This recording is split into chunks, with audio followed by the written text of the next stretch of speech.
বাচ্চাদের কিন্তু নিত্য নতুন টিফিন নিতে বেশ ভালো লাগে, আর এক এক দিন এক এক রকম বায়না।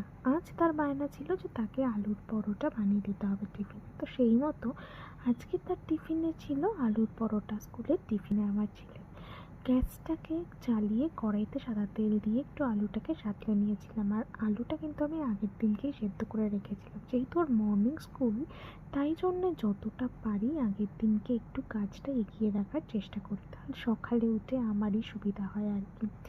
আর সাঁতলে নেওয়ার সময় এর মধ্যে নুন দিয়েছিলাম, আর দিয়েছিলাম একটু গোলমরিচের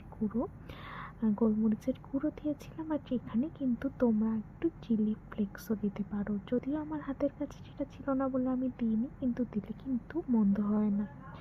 তারপরে এই ময়দা আমি আগেই মেখে রেখেছিলাম, লুচির ময়দা যেমনভাবে মাখে সেভাবে মেখে রেখেছিলাম। আর আর ময়দাটাকে কিন্তু আলাদাভাবে ডো বানিয়ে তার মধ্যে পুর হিসাবে আলুটা দিয়ে নিই, যত শর্টকাটে সহজে করে নেওয়া যায়। আলুটাকে দিয়ে ময়দাটাকে ভালোভাবে চটকে নিয়েছিলাম, আর যেহেতু ময়দার আলু একসাথে মিশিয়েছিলাম তাই মাখার সময় কিন্তু আরও একটু ময়দা আমাকে অ্যাড করতে হয়েছিল, কারণ স্বাভাবিক ব্যাপার, আলুটা যেহেতু জল জলে, তো সেটার সাথে ময়দাটাকে ব্যালেন্স করতে গেলে তো সেখানে আরও ময়দা অ্যাড করতে হবে। ময়দা আর আলু একসাথে মিশিয়ে ময়দা অ্যাড করে ভালোভাবে মেখে নিয়ে সিম্পল চাটুতে দিয়ে ভালো করে ভেজে নিলাম। আলুর পরোটা রেডি। আবার কি, বাচ্চাটাও বেশ খুশি।